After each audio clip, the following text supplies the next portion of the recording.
तू मेरे कमरे में चल नहीं तो मैं तुझे जान से मार दूंगा। हाथों में एक मामूली थैला लिए जिला अधिकारी अनीता वर्मा अपना रूप बदलकर बिना किसी सुरक्षा कर्मी और बिना किसी सरकारी दिखावे के बाजार जा रही थी।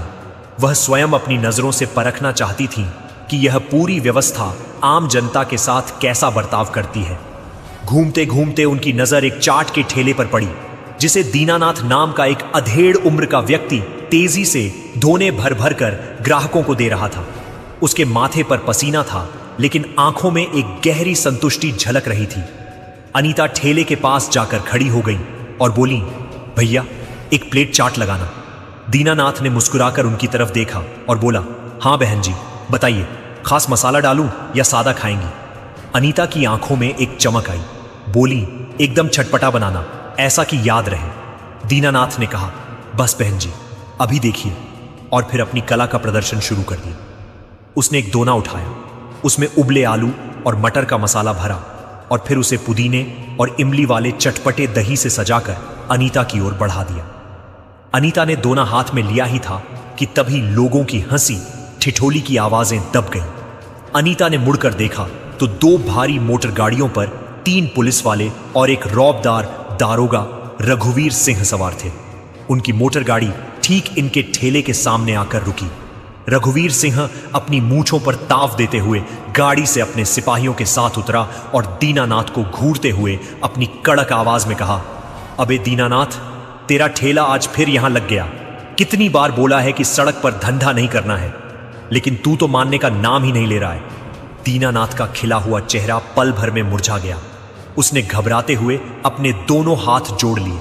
साहब, गरीब आदमी हूं, बाल बच्चों को पालना है, थोड़ा किनारे ही तो लगाया है। साहब, किसी को परेशानी नहीं हो रही। दारोगा रघुवीर सिंह जोर से हंसा। परेशानी नहीं हो रही? तू हमें सिखाएगा कि परेशानी हो रही है या नहीं? और इस हफ्ते का हिस्सा कहां है? लगता है धंधा ज्यादा अच्छा चल रहा है, तभी तेवर बदल गए हैं।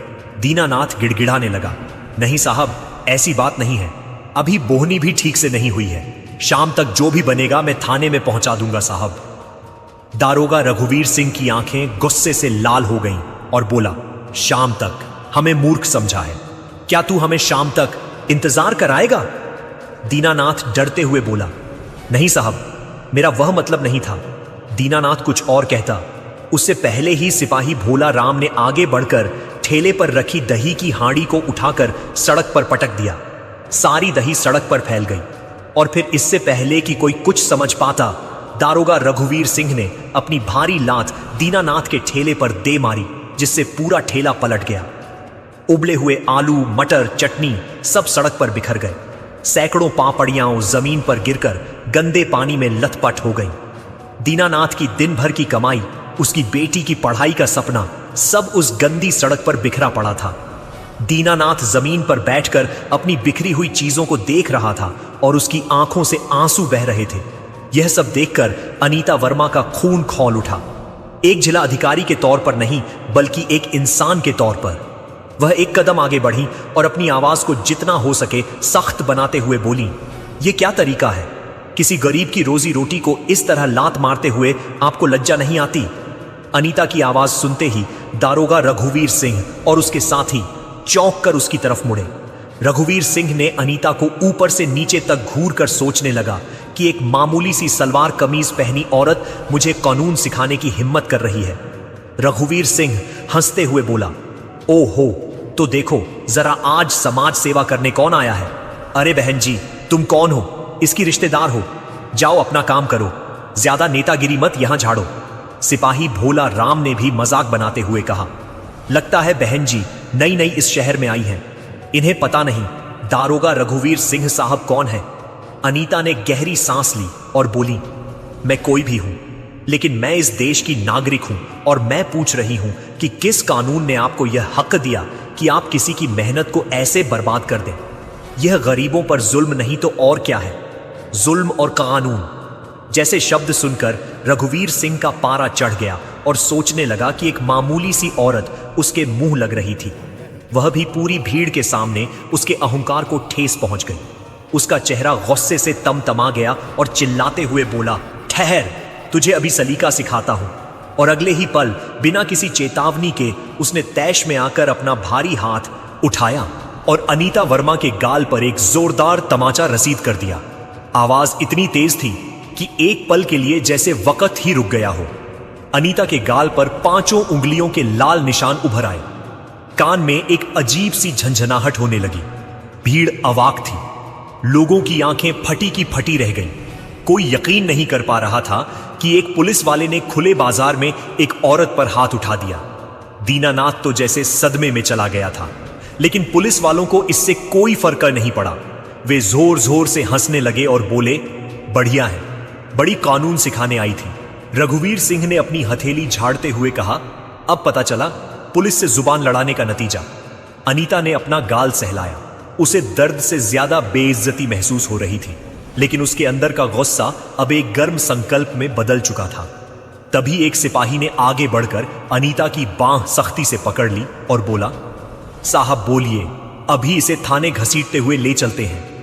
दारोगा रघुवीर सिंह चिल्लाते हुए बोला, हां ले चलो इस औरत को थाने, वहीं इसकी सारी अकड़ को निकालेंगे।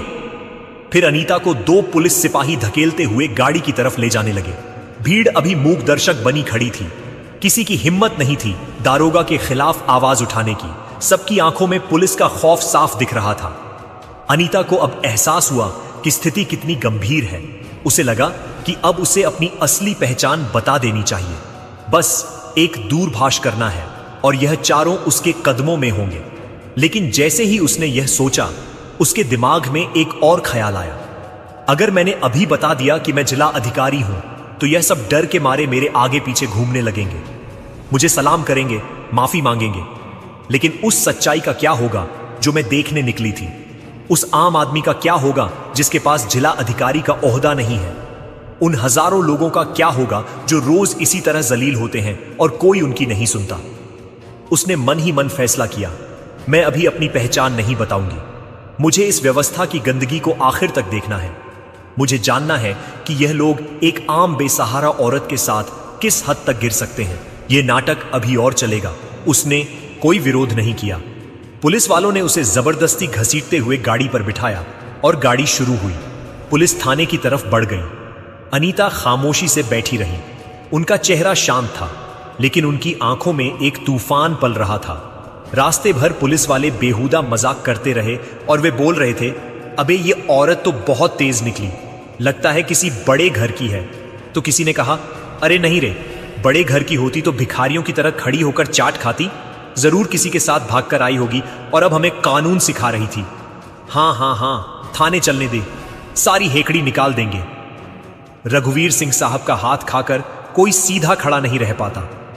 अनीता ने उनकी हर बात सुनी, लेकिन एक शब्द तक नहीं बोली। वह हर चेहरे को, हर नाम को अपने जहन में कैद कर रही थी। थाना पहुंचते ही उसे गाड़ी से लगभग घसीट कर उतारा गया। रघुवीर सिंह ने चिल्लाते हुए आदेश दिया, डालो इसे हवालात में।